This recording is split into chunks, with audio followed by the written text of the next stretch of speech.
The Peer Leader Training 2021.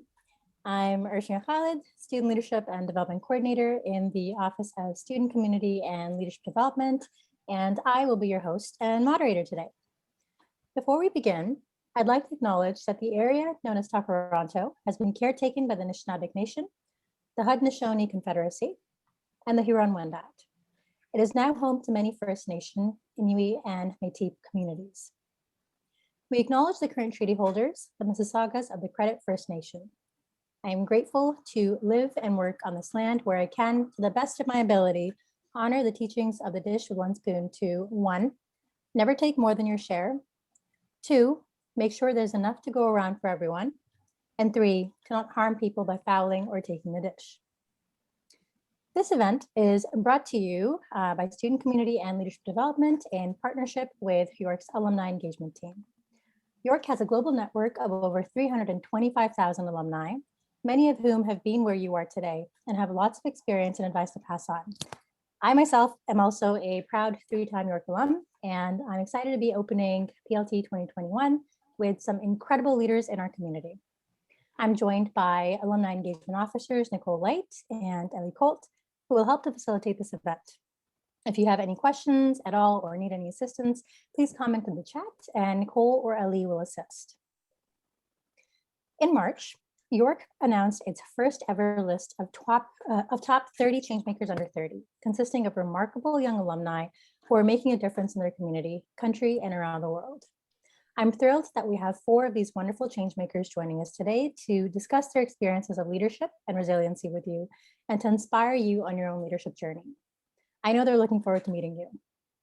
We'll have about 25 minutes of panel discussion before we open the floor to a Q&A with you. Before we begin, I'd like to ask you what you hope to get out of this panel discussion. So if you could just take a moment to comment that in the chat. What are you hoping to get out of this panel discussion?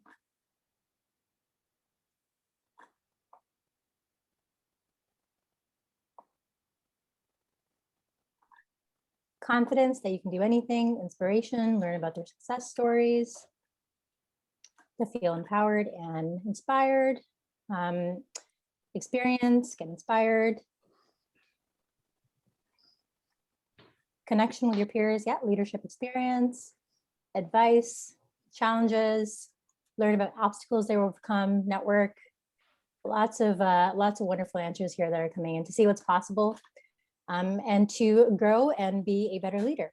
So I'll let you continue popping in what you hope to get out of this, and I'll continue on. So I'd now like to welcome our panelists to the virtual stage.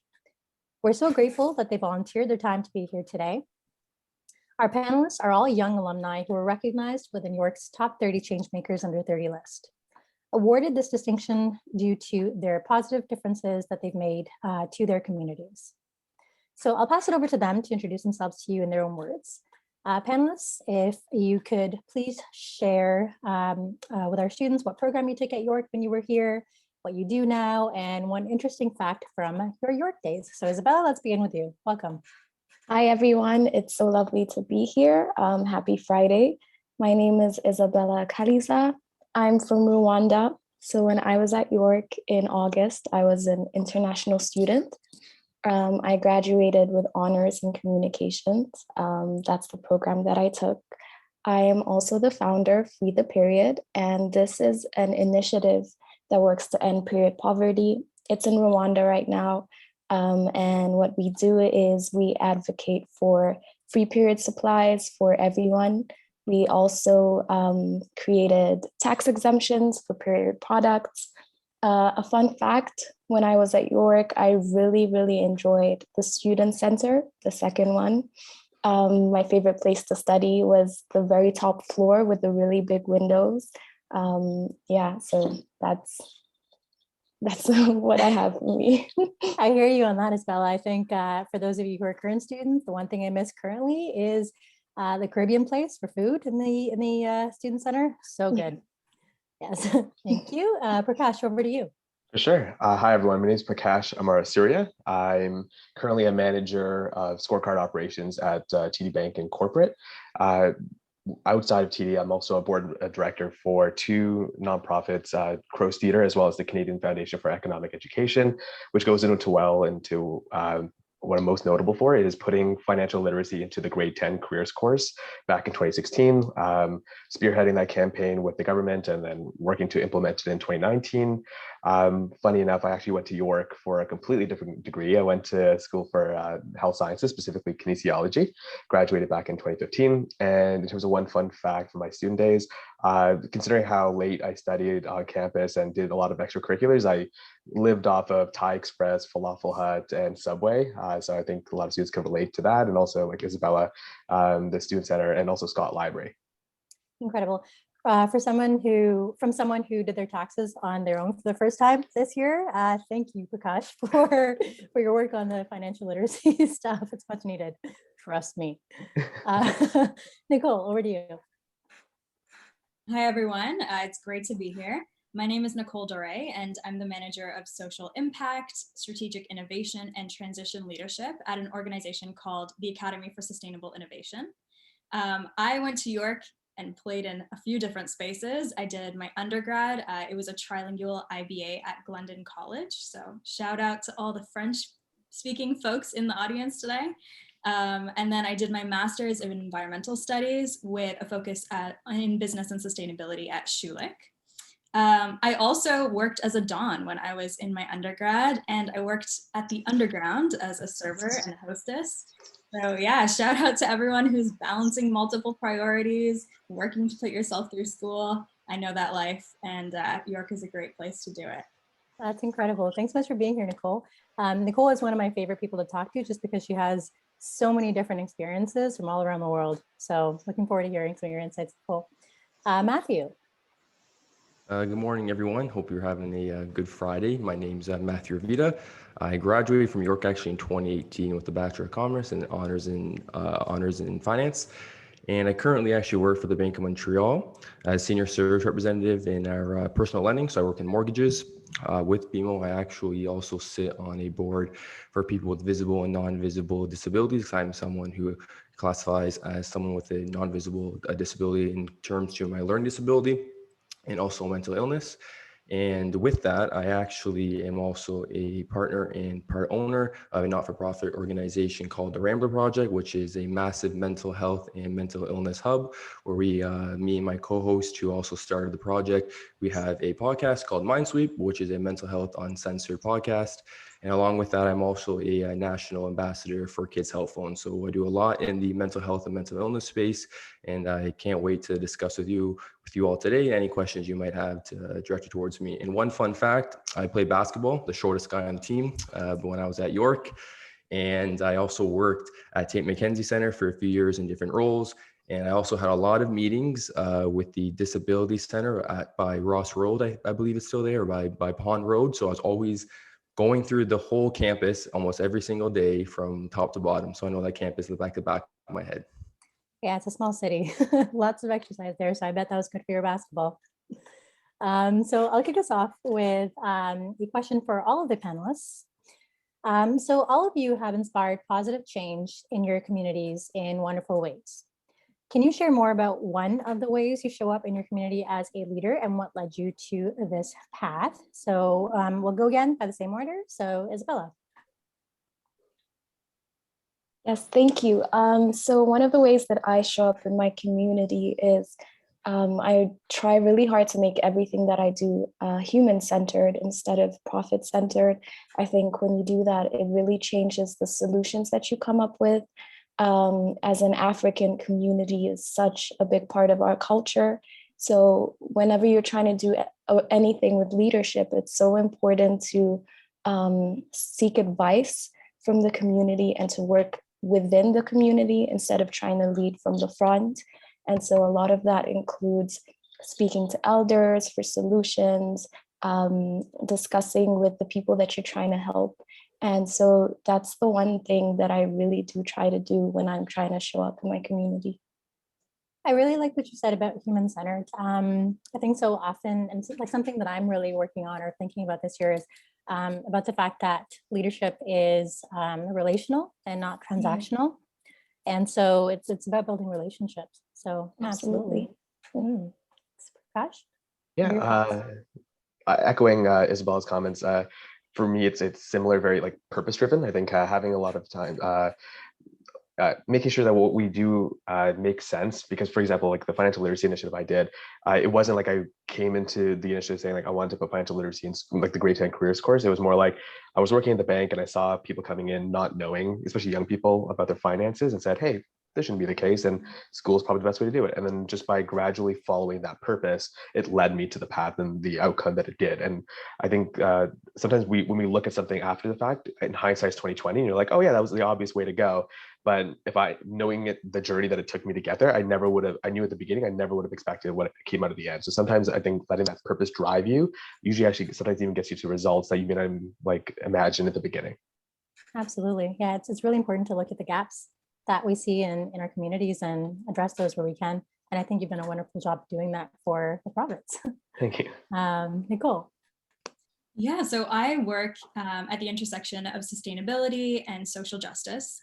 And in terms of, I guess, what led me to that path, something that I hear a lot or get asked a lot is, do you believe in the climate crisis? Do you believe in climate science? And this is a science, right? It's not something that you believe in, it's something that you come to understand. And you come to understand, the way that the world works and our ecological systems, but then you also come to understand the disproportionate impact of things like the climate crisis on already vulnerable, marginalized, or racialized communities. And so that understanding is what really led me to say, okay, what can I do about this? And then figuring out, what are the skills that I have to offer to be able to support this issue. I really appreciate what was said about human-centered design.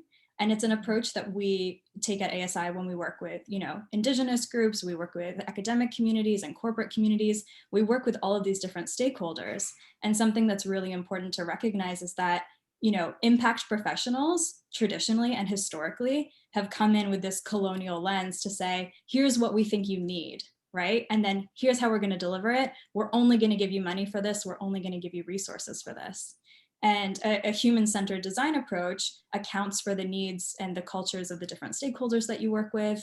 But it also, that anti-oppressive approach means you build relationships and then you get invited to deliver solutions, to co-create solutions. And so that's how I'm practicing showing up for these different communities every day. Yes, I love what you said there, Nicole, and something you said around the asking if we believe in the climate crisis. I think it's time that we start shifting that narrative. It's not Santa Claus, it's happening, right? And so I think it's time that we start asking, do you understand the climate crisis? So thanks. Matthew. Yeah, so I'll try not to ramble on too much, even though that's what our not-for-profit's called, the Rambler Project. So for me, a lot of my story started back when I was about 14. My brother suddenly passed away, and I kind of, went on a downward spiral, had a major battle with depression and suicide, and actually went to actually take my own life and kind of went through psychiatric care. And at this time, you're 14 years old, teenager, starting high school, I'm coming back to high school, and you're kind of in that stigma that existed, especially even then, even though that was only like 13 years ago, that was brand new, mental health and mental illness, and kind of talking about that as a kid, that I wasn't confident in my story and who I was. And it took a few years for me to really kind of accept the terms of who I was and kind of just said, no, enough's enough. And I really want to just be my true self and share my story. And, when I was able to share my story, I had this overwhelming feedback of support and anonymous messages of people who were also suffering around my same age, really kickstarted this spark in me of determination to just, continue to share my story through different outlets, through social media, through high school I was in, and continue that on to York through initiatives like Bell Let's Talk, where I really wanted to just kind of inspire future generations and kids to be open and be vulnerable about their stories. And then that really translated when I started at BMO is how can I do that now for future generations of people who want to get into the workforce, especially in finance and especially in the bank. It's seen as like a dog eat dog world, and there's no way people with mental illness or disabilities or accessibility issues can, succeed in the bank. And, being on a committee for people with visible and non-visible disabilities, you learn about these accessibility things in the onboarding process. So it was very important for me to be on this path to, because to me, disability is not inability. People with disabilities just do things in a different way. And for us to kind of be more knowledgeable and accepting of that is, what keeps me going every day, inspires me to just kind of make a change in my community to help others. Thank you so much for sharing that, Matthew. That was very impactful. I know you mentioned around wanting to inspire future generations to, do better and take their own story and be vulnerable and open with it. So from that, I'm going to pose the next question to all of you. What does the term changemaker mean to you? If others are looking to be agents of change, how can they get started? So Isabella, too. So to me, a change maker is really someone who says what needs to be said. A lot of the things that we advocate for are things that will have backlash, and change is a scary thing. But a change maker does what's necessary in spite of the fear, and a lot of the time with the fear. And you have to do things whether you are afraid and whether it is uncomfortable, because you know that there's a lot of people relying on you to speak about these issues, if not for yourself, then for other people. And so being a change maker is about being brave, but brave doesn't mean not being afraid. Brave means, doing what you need to do even when you are afraid. Yeah, absolutely. I love that. I love that so much. Prakash. Yeah. For me, like a true change maker, somebody who's kind of like a representative of the community that they're doing the change for, not similar to what Nicole and Isabel were saying about just like human-centric and not like colonialism. You don't want to impose what you think change should be. Like, you may have an idea, but I think engaging the people you want to make the change for, because change is scary, and making sure that it's wanted, it's being done the right way. I think that's kind of the best way. And then we create this kind of grassroots movement. That's usually how change happens. It's not usually done on a solo path, even though we live in a very individualistic culture. So I think the question of like, if you want to be an age change, ask yourself why. Like, why are you doing this change? What's leading you down this path? Because not only is it scary, but it's hard. Sometimes like you will run into obstacles, and I think a lot of people usually when they hit those obstacles might falter away, which is completely understandable. But if you're the reason why you're doing that change is greater than the obstacle, you want to make sure that your passion for it is it drives it. So like you can hear from Isabella, Nicole, and Matthew today, like the causes that they were they're advocating for and the things they're a part of. You can see the passion in what they talk about. So if you're looking to make change, ask yourself first why and what for, and then you'll find the how. Of course, absolutely. And so Isabella, you mentioned being afraid and doing it anyway, and Prakash, you're looking at your why and looking at what's driving you. Nicole, what insight can you offer us on that? Yeah, I think this is a really interesting question, and changemaker is such an interesting word. When it's said, we usually we have these images that come to our minds, right? Of the Gretas and the Malalas and, Martin Luther Kings and people that are really vocal and, are leading the charge. And I don't think that, those are excellent examples of people who have created change and have led the types of movements that Prakash was mentioning. But I also believe that changemakers are the ones who just recognize their power and they stand in it, irrespective of their position that they hold within institutions or communities, recognizing your power, your privilege, your voice, and the skills that you have to offer any sort of issue, if it's climate or social or institutional or political, economic, recognizing, what can you do to really make a change. And I think that comes at the intersection of, what are your skills and what are your passions? Because it's one thing, people say follow your passion all the time, or people say don't follow your passion, that's a fallacy. But I really do believe that if you can match the skills that you have to offer, and that comes with recognizing that you have skills, right? They don't need to be technical. Communication, collaboration, relationships building, those are formative skills. And then, meeting that with your passion. And that's sometimes also hard to decipher, right? What does it mean to have a passion? For me, it means, what keeps you up at night? What keeps you awake? And what are the things that you find yourself researching and talking about in your free time? So when you find that intersection, I think that's the first step in moving forward as a change maker. That's fantastic, Nicole. You mentioned, finding, recognizing that you have skills and, melding it with your passions, but also further for our student leaders. I also think that's important. It's important to have the language to be able to talk about our skills and the competencies that we develop as peer leaders, as student leaders. And one way that student leaders, you can, start getting the language around how to speak to the skills that you develop is through the Becoming You competencies that, some of you who are returning, you'll know what I'm talking about. Those who are new, you'll know what I'm talking about once you get started in your roles. But it's looking at the skills and the competencies that we develop as a result of being students, as a result of being humans in our homes, as a result of engaging with anyone and everyone, with our friends, with our family. More on that shortly. Matthew, over to you. My other panelists really knocked that out of the park, so I'm going to try and add something a bit different or add to it, because a lot of what I wanted to say is very similar to what you said, Isabella, about going, if something that you believe in, you're going to kind of sometimes, as blunt as it is, live with the repercussions if it's something that you believe is worth it. And to that example for myself is, I first started in the bank in 2018, and I came out willing to share my story of being authentic and vulnerable 3 months into my career. And many people said that could something that put a target on my back. It could stunt my career growth. But for me, it was the evolution of how corporations are, where if you're going to kind of, talk the talk about inclusivity and accessibility, and then you're going to shun a certain employee from career growth, I just felt that was a old kind of generation of mindset. And that what really kickstarted for me to kind of just continue this journey within the workforce, because it was something I believed in. And to Prakash's point too about passion is, you can hear all four of us on here, and just the smiles we get, and the uplifting voice we have when we talk about what we believe in and what we want to do and changes we want to make, what keeps us up all night, and that spark.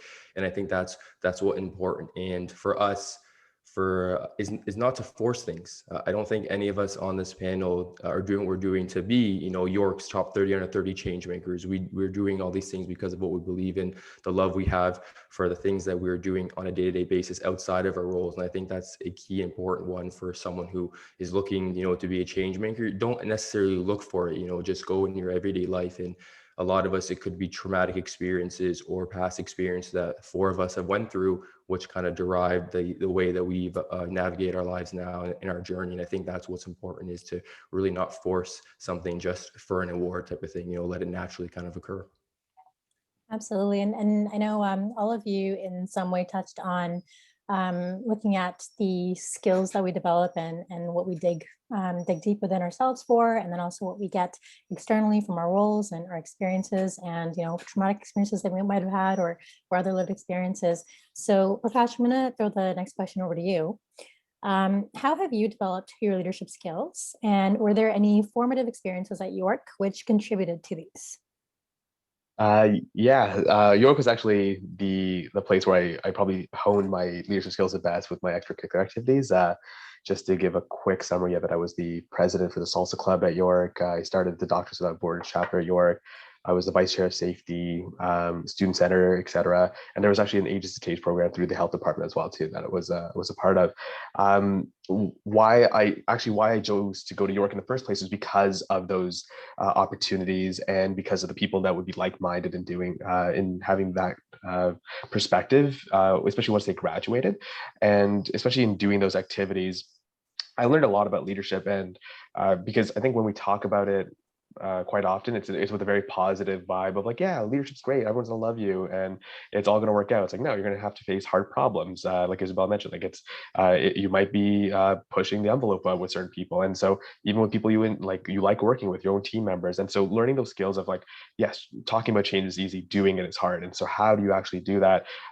There's a myriad of experiences you can have in which will challenge you to say, okay, what kind of leader do I want to be? And those questions kind of came up through examples instead of just me in a vacuum thinking about like, I'm going to be a great one. It's more, how do I actually put my thoughts into action and show it through the examples and make those hard choices. So yeah, I'd like to quickly summarize. I think with growing the clubs and organizations was part of, it challenged me to go beyond even what I imagine myself in terms of like public speaking, in terms of stakeholder engagement. So I think the best way to kind of put it is put yourself out there. Like you can only kind of get far by just throwing yourself into it and seeing what happens, and the person you come out of it will naturally develop.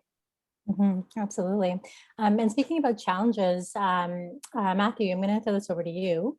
What tactics do you use as a leader in the face of challenge in order to stay mentally and physically well? Because I understand you do a lot of work around stuff that can be quite heavy and stuff that can, if we're not careful, take quite a toll on us personally as people who are empathetic and passion driven. Yeah, I think, and you said it right there, that the biggest one is the ability to show empathy. You talk to a lot of leaders, even myself in the space that I'm in with mental health and talk about mental illness, a lot of touchy subjects, people who may not necessarily be comfortable in sharing their story, and they're delicate situations. And as a leader, you're dealing with so many different mental or physical issues that your team could be going through, people within your organization could be going through, and you need to have that ability to empathize for your individual. Instead of, example, of course, in the finance world, instead of saying your numbers are down for 3 quarters straight, you better smarten up or you're going to be fired. It's hey, your numbers are down.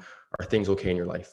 What's going on in your life, or why these numbers aren't, up to standard of what you're used to doing, and then for that, that individual that you're talking to could have a better response in saying, okay, your job's on the line if you don't improve next quarter, or your job's on the line if you don't improve, next year. And it's another one too is willing to acknowledge your strengths and your weaknesses. I think, and kind of on the fine line of cockiness and confidence.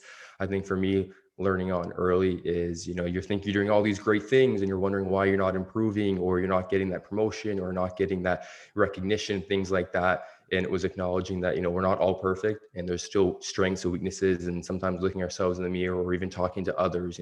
For me, it could be, at first, it could be like, public speaking, or it could just be your way you're interacting with others, your body language and how you're interacting with others. There's a lot of those things that we sometimes take for granted, thinking that we're perfect at, by getting kind of an outside opinion on how to improve and willing to improve and things like that. And we're in this great, sometimes great technological world where you can learn these things on YouTube, conferences online. So I think it's really digging deep to show kind of empathy and fine tuning our skills and willing to continue to grow.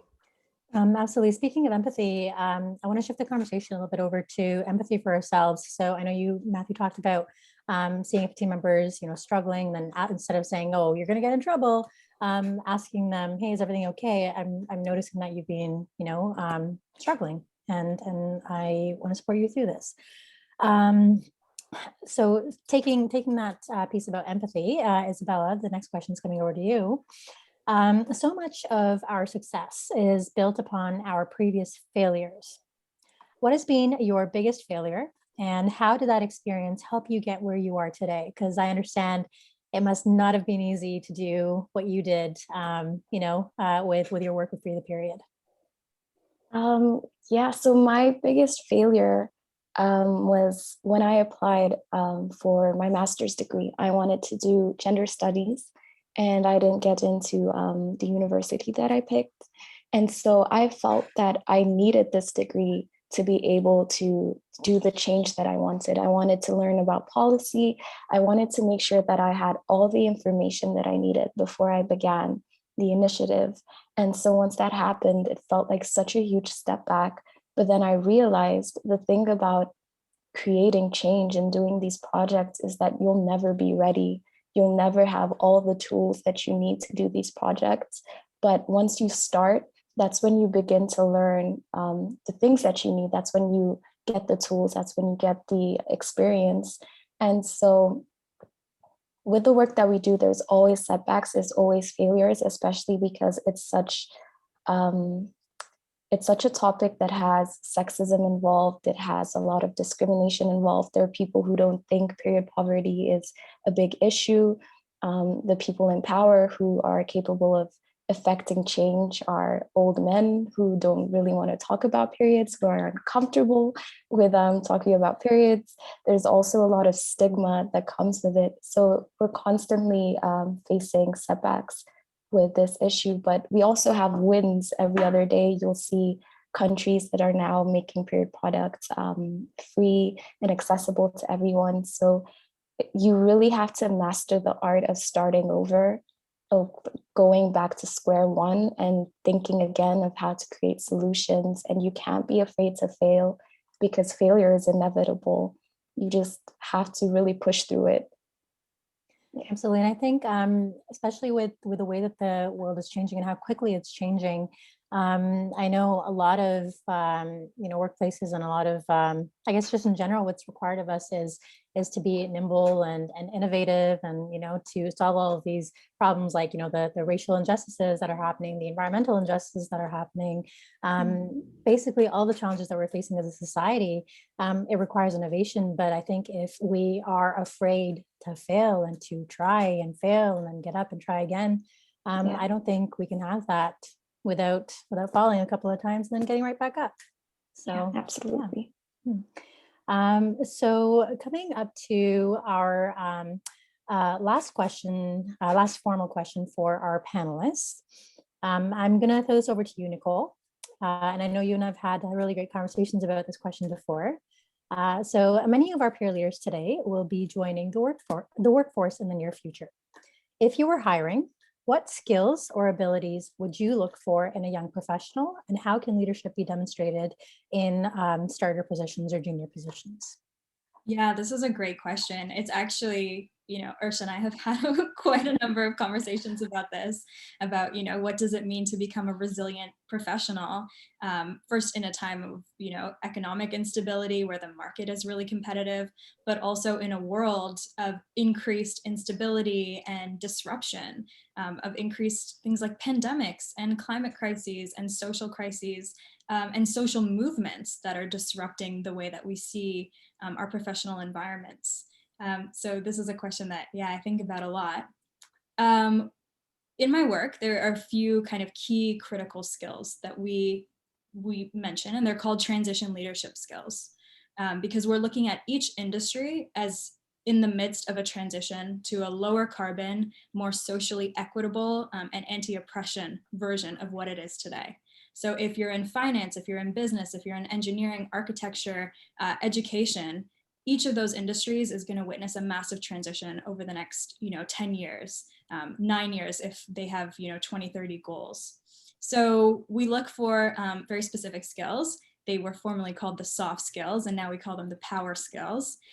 Things like communication, community building, relationship building, negotiation, being able to present and represent new ideas.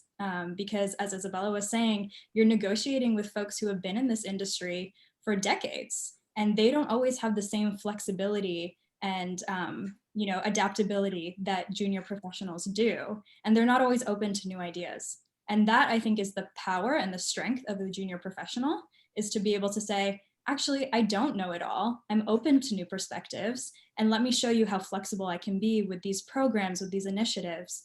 That's the true power. So if I was hiring, which I am, so hit me up on LinkedIn if you're looking for a job in marketing or research, because my team is hiring. Those are the types of qualities that we look for, right? That's the personal, when we talk about personal resilience, that's what it means. So yeah, great question, Ursh, and I could talk about this all day. So if this is of interest to you, feel free to reach out to me after this as well. Thanks so much, Nicole. That's fantastic.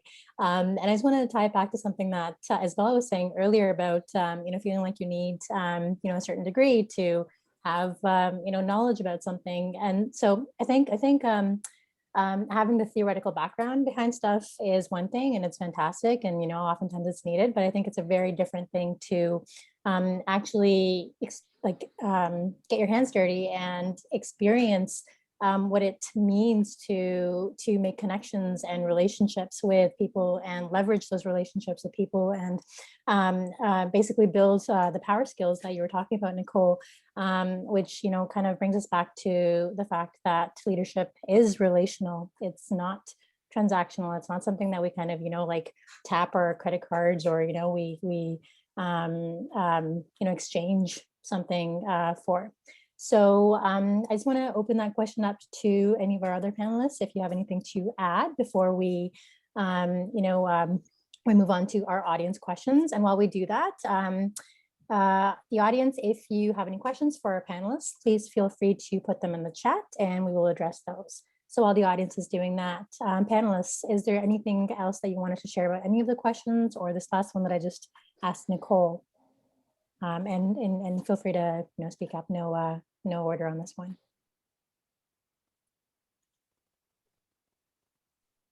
I'm good. I think we can go with the audience questions. Great. Awesome. Okay, so Nicole and Ellie. Hi, Ursh. We have a great question from Valerie, which asks, what is something you wish someone told you during your career journey? Oh, this is a good one. Okay. I am going to throw this to Isabella. I love this question. As someone who recently graduated, I graduated in 2020, so my career journey has just started. But I do wish that someone had told me that it's not immediate. You're going to do a bunch of different jobs, and you might not necessarily end up in the field that you want straight away, but you have to be open to having these little jobs that help you build, these skills that you want, whether it's self-confidence, whether it's interacting with a team and learning how to work with other people.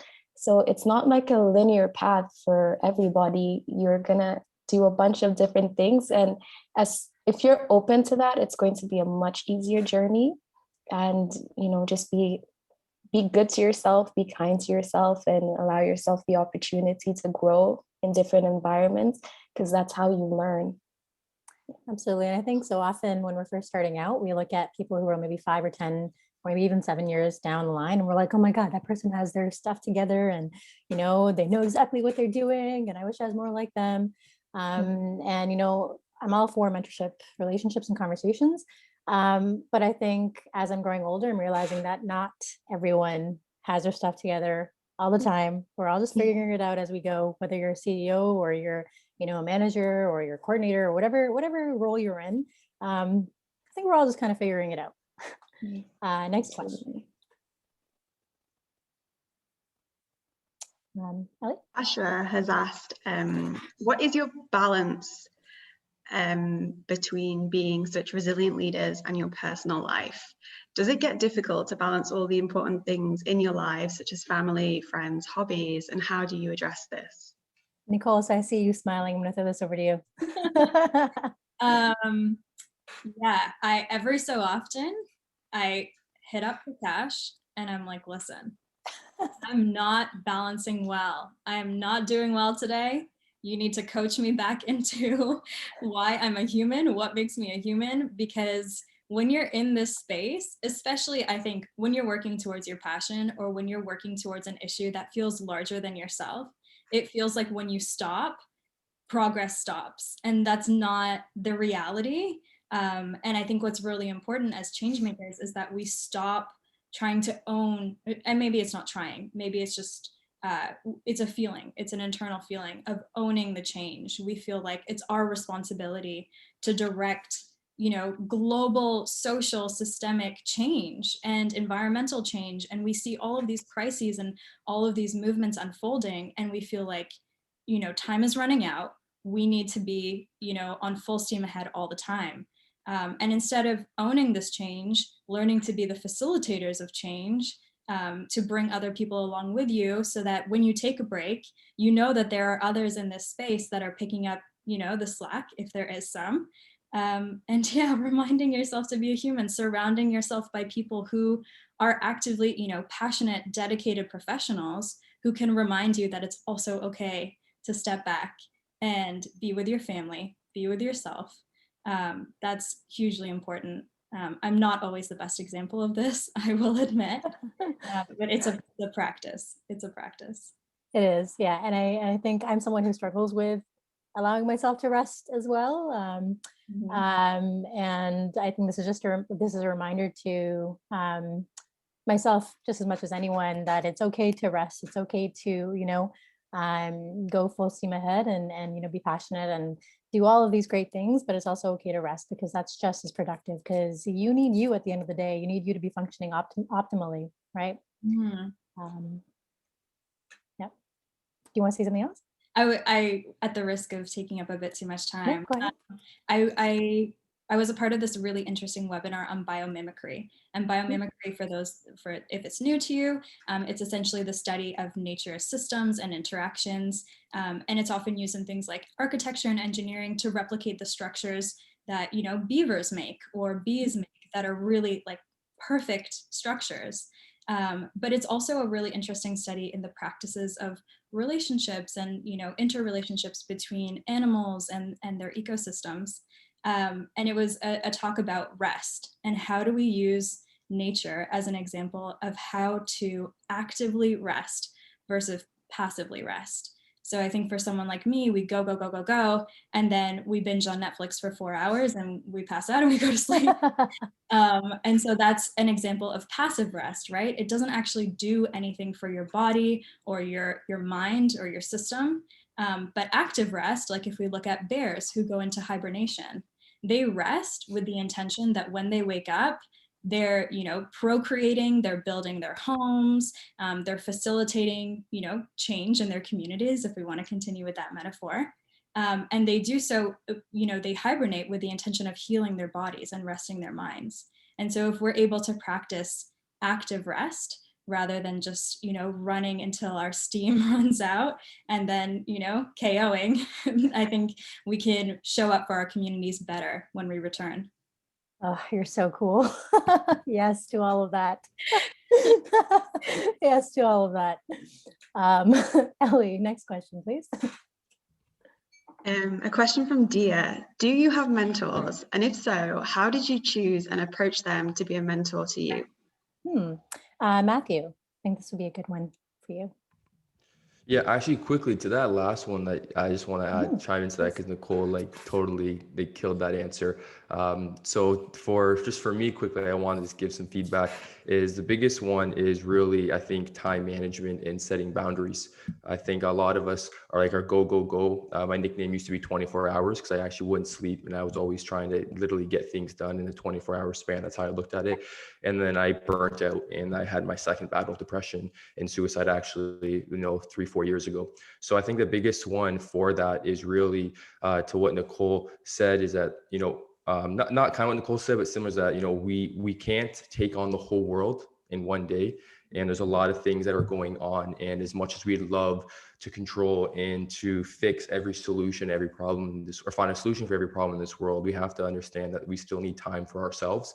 And if we deteriorate our own bodies and our own mentals, then there won't be any of us to kind of help fix those problems, right? So it's really tough. A lot of it, just even quickly, a lot of that's, writing down goals or schedules for that week, even if it's mowing the lawn or getting out of bed. Simple goals like that allow your mental to get ahead for that day. And so I just kind of wanted to add that there because I think it's super important that we do self-care. Even like, watching Netflix. I watch This Is Us every Tuesday and get a good cry because that's something that's healthy for me. Go in a warm shower, things like that, right? Like stuff like that it helps me. And you just kind of have to, be within yourself and see what works for you. But sorry to ask for that for the mentor. I think having a mentor was the biggest positive thing in my life, especially through people within BMO, is really just picking their brains apart to see that, the space that I want to get into and this approach that I had, of wanting to kind of share my story and be more vulnerable, be more authentic, was important. A lot of organizations now, as I kind of alluded to earlier, are going in this direction of inclusivity and accessibility. I know BMO has this goal for 2025 for a barrier-free entry into the workforce, and initiatives like that, where it's when you get to talk to people in high-level executives and high-level individuals, they can give you these feedback. I mean, I know from York, I'm not sure, I believe they still do with the coffee chats. Like there is individuals who are willing to give you their time.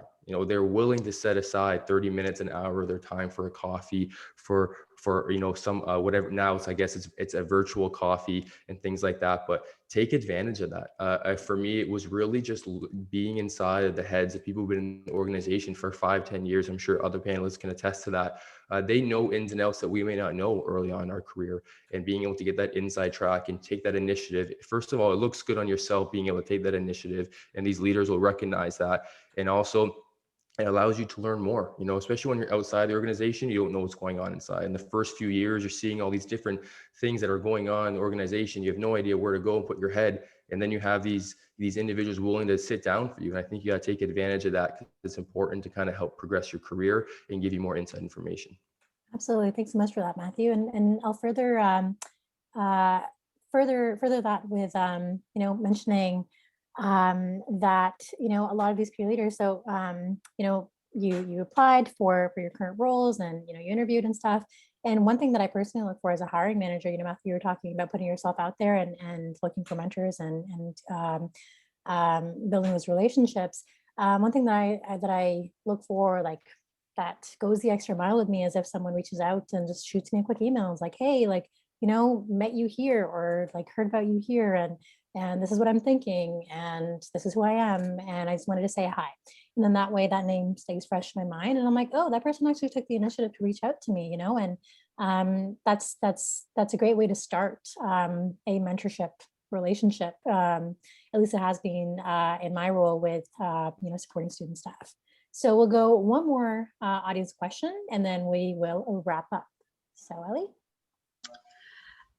Raven has made a good point that age can be a huge barrier in initiating change and being taken seriously. What advice or experiences do you have in overcoming this obstacle as changemakers under 30? Ooh, Prakash, I think this one's for you. I saw it coming. So great question, Raven.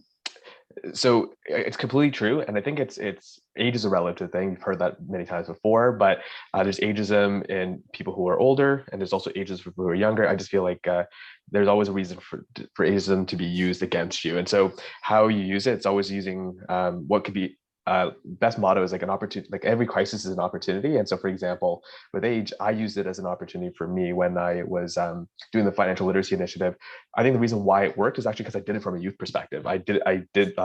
You've heard many teachers, experts, government officials say, like, yeah, here's what we want in schools. The reason why I think the initiative worked the way I did is because I went through the Toronto Youth Cabinet, youth being a highlight, and showcasing that here's what young people want in their education. You're not hearing it from anyone else except the people who are subjected to this curriculum, similar to like being part of the community.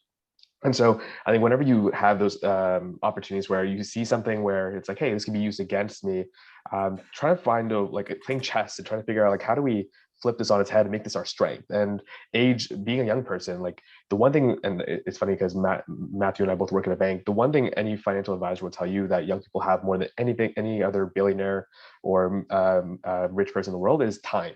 And it's invaluable. Like nobody will be able to buy that from you, take that away from you. Only you can give it away. And so using your time to say, hey, I have all this time to learn these things, whether it's at York, whether it's afterwards. Isabel mentioned it earlier, like with our career journeys, nobody really knows what they're doing, to be honest. Like no CEO was like, yeah, 50 years ago, everything worked out to plan. That was not it. And again, that actually could be a good thing because you grow as a person, and what you think you can do grows as well. So I would just say challenge yourself to saying like, you know what, it's okay to not know. It's okay that I'm young and that I'll be figuring this out along the way. Especially millennials, they have so many different challenges with the pandemic, coming from the Great Recession, just everything in between. So I would just say it's actually a strength that you can use depending on how you frame it in the conversation. Absolutely. And I think just to kind of wrap up what you said there, one of the biggest pieces of, or one of the biggest movements during 2020 was the Black Lives Matter movement. And I don't think it would have been as big as it was if it wasn't for young people, if it wasn't for social media and all of the skills that young people possess, and all of the movement and the ways that young people acted as a catalyst for change, for conversation, for being done with just the BS of what's been happening, for many years. And so, yeah, I just want to reiterate that it's truly a strength to be young and to know what's what and know how to leverage and use the skills that you have. So thank you so much, everyone. Thank you so much to all of our panelists. That concludes our audience Q&A session. Peer leaders, we would love to know what aspects of today's discussion you found helpful and how you can implement this in your leadership roles or your journey. If you could please post that in the chat or post any thoughts you have about aspects of today's discussion that really stood out to you, that would be great. And while you are doing that, panelists, I'm going to ask you, do you have any final words of wisdom to share with our group? Isabella. One final word of wisdom for me would be just what everyone has really said about rest. rest is so important. Right now, we're going through a very difficult time. And there's one thing that people have been saying right now that really sticks with me is that rest is a form of resilience. And also healing is also a form of resistance. So anytime you take time to just rest and have fun and enjoy your life and find joy, it's really important. What we do is important as well, trying to help our communities, but it all starts with yourself and making sure that you're good and that you're happy, because that's also a form of change. And that's also making change, because what we do is to better the lives of everyone. And if you're bettering your own life, then you're kind of cutting out the middleman. So yeah, that would be my final word of wisdom. Yeah. Thanks, Isabella. Prakash. Yeah, for me, one thing that's very, especially in the social media world where you get to see kind of like everyone's lives and what they're doing. I think an important message for me is don't compare your ladder to someone else's ladder. Like as you're climbing your own ladder, it's very easy to see other people maybe higher up on their ladders. It has nothing to do with your own ladder. You know, like everyone's like doing their own journey. So you don't even know how far you can go yet. It does not help at all to compare with anyone else.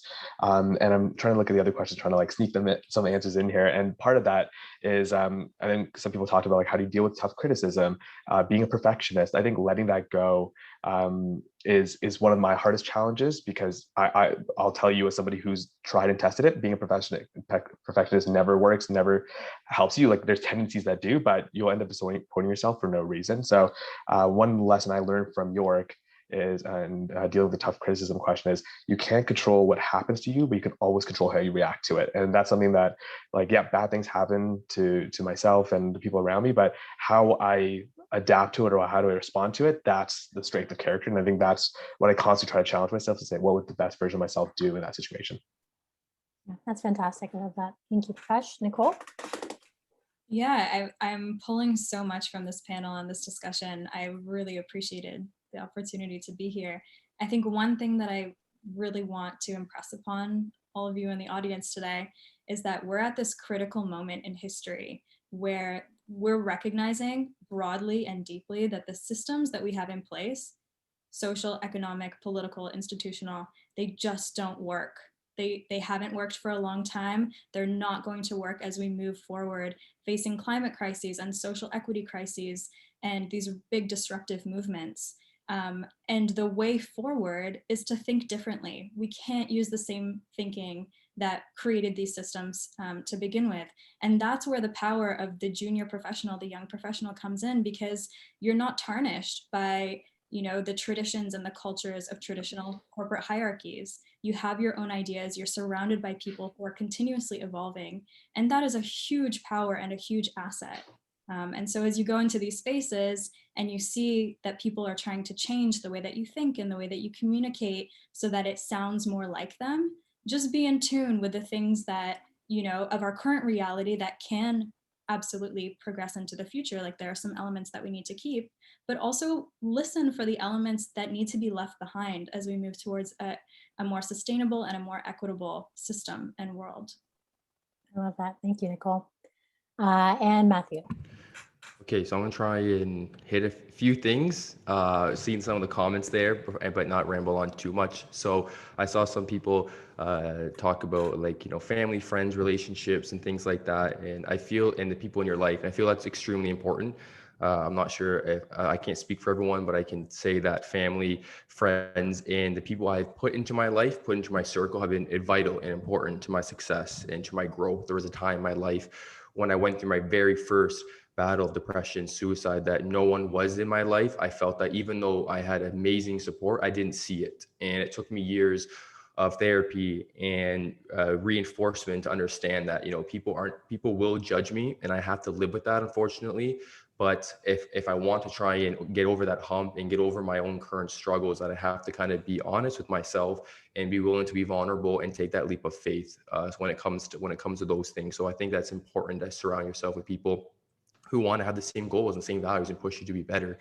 Also too, sorry, I won't ramble on, but it's like what doesn't break me, I mean, what breaks me won't break you, right? So kind of what Prakash was talking about, comparing, contrasting people's goals and their careers, is something that might break me won't break you, right? And what breaks you won't break me. And we can't compare each other in that sense, because if we have these battles of you're going through that and I'm going through this, and your life shouldn't be as hard as mine type of thing, then we're not going to be able to kind of succeed together and get to the point we want to be. Also to that same point is what I define it. When I say success, we all could have different interpretations. So kind of, come to fruition with your own self about what you define success, and, try to set those goals and attain for that. And I think that's kind of what I hope to kind of leave you all with, is kind of stay on your own journey. And it's very hard. We know social media has extreme positives, but also has, especially right now with a lot of negatives that go on with it. It's okay to take a break from that. It's okay to kind of decompress from some of those things that we're seeing. And we always see some of the major highlights, and just know that not everyone's life is always like that, and kind of just, try and focus on yours, and, have those important people in your life that push you to be who you want to be. So Absolutely. yeah. I'm all for social media breaks. I definitely feel like I need one lately. So Isabella, Prakash, Nicole, and Matthew, thank you so much for sharing all of your insight and all of your stories and your resilience and your skills with us here today with such candor and vulnerability. So I'm just going to share a few things that our audience found really impactful with us before we wrap up. So Taylor said, I really like the metaphor of active versus passive rest and how balance is key, because burnout can lead to bad things. Yes. Encouraging to hear about how people find a purpose and triumphs during hard times. Accepting failure and learning from it was a key takeaway from me. Love the honesty from the panelists about the realities of being a leader while still taking care of yourself, especially given the times. Understanding that to create change, you don't always have to be ready, and it's completely all right to be scared. Yes, be scared and do it anyway. I really enjoyed the insights about the importance of having a mentor, about the intersectionality of passion and skill and how important that is, bringing out the humanism in a business and in our corporate worlds and in our schools, and taking into account everyone's opinions and perspectives of decision making. Yes, absolutely. Balance. Yeah, and to wrap up, there's so many different impactful points, which I think speaks to how impactful all of you were, our panelists. Just going to wrap it up with, it was really helpful and inspirational to learn that leadership is relational, and that we should be human-centered in trying to make a change. And I think that is the underline of it all. So thank you so much for joining us. If you are interested in further opportunities to connect with alumni, visit yorku.ca/alumni and friends to learn more.